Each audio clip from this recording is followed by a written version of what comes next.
I had just dusted myself off, having barely escaped the clutching grip of another heartbreak.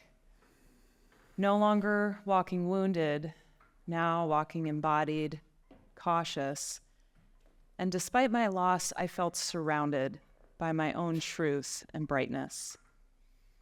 Healing has its own time, a process not for me to define, and meeting him was part of the design.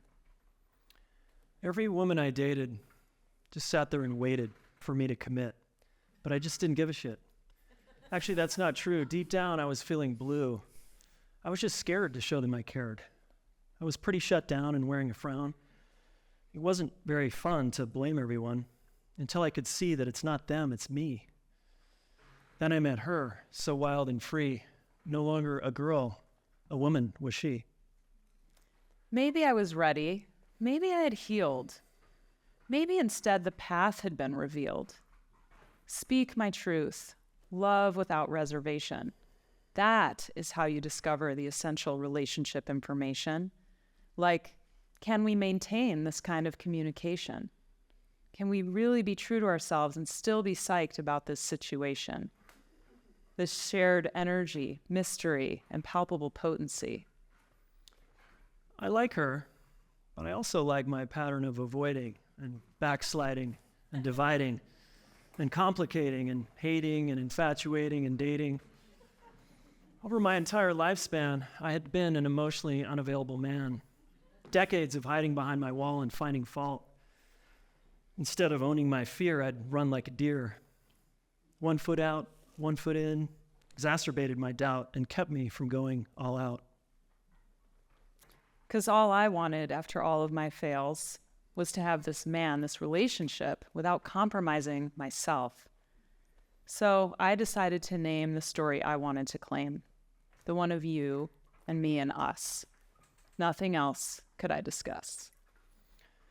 Therapy, meditation, and self-reflection steered me in a new direction. I conquered my fear, I got really clear, and I came back sincere. And to my surprise, he chose to rise to a committed relationship with me. That wasn't about him or me, but we. So with a soft, slow kiss, I finally said, let's do this. Through all the strife, and for the first time in my life, I wanted her to be my wife. It came from within, and I went all in. It's about time to find my spine and put my heart on the line. Once we joined forces, I never looked back.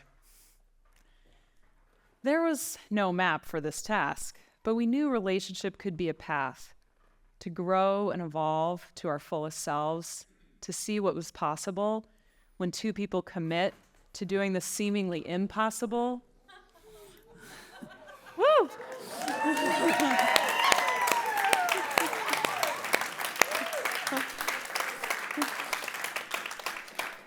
Creating a relationship that defies the norm, that isn't a destination, but instead is meant to transform.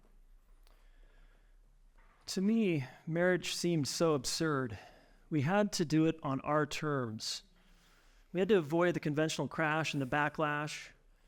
She's right. We had to see relationship as a path where I can be me, you can be you, through and through, it's true. So we tripped and we flipped and we wrote our own script. It wasn't about being happy or feeling good. It was about burning to the ground the wounds that we found. And when we get triggered and we want to act mean, we'd collaborate instead and act like a team. Years of relationship bushwhacking have led us along this adventure that keeps unfolding. This party was becoming so deep, so cool and fun, we extended an invitation to a little one. And then two.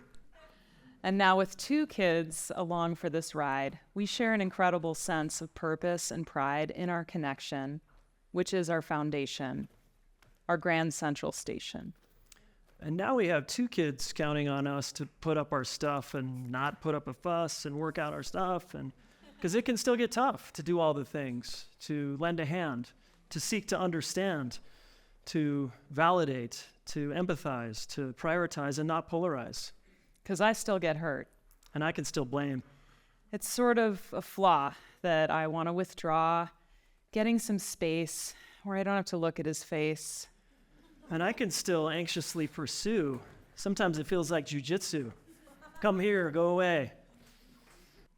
And when I pursue when I'm wanting connection and affection, sometimes I push her in the other direction. I might put him aside and go inside with my thoughts and feelings, but that has him feel so denied. As you see, my work continues. And my work continues. There is no free ride, no summit, no finish line for either of us to reside. Yeah, there is no summit, no such magical place where I don't have to lift the metaphorical weights.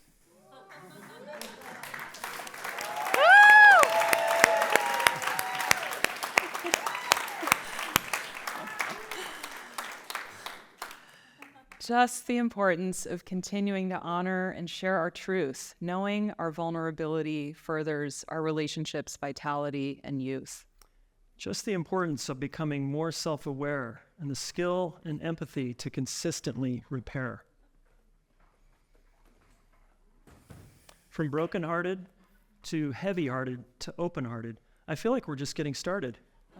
Of course, our story has more chapters. We're only partway through, and I can't wait to read them and write them with you. We all have to remember we're social mammals living in a relational world. The quality of our relationships determines the quality of our lives, whether friendships, partnerships, or situationships. The rules are the same. How we treat each other governs whether we survive, thrive, or nosedive. Near or far, relationships are a path to become who we are. Relationships are a path of learning to relate and not hate, but instead investigate the ways we could be so much braver, examining the origins of our behavior and how love could be our savior.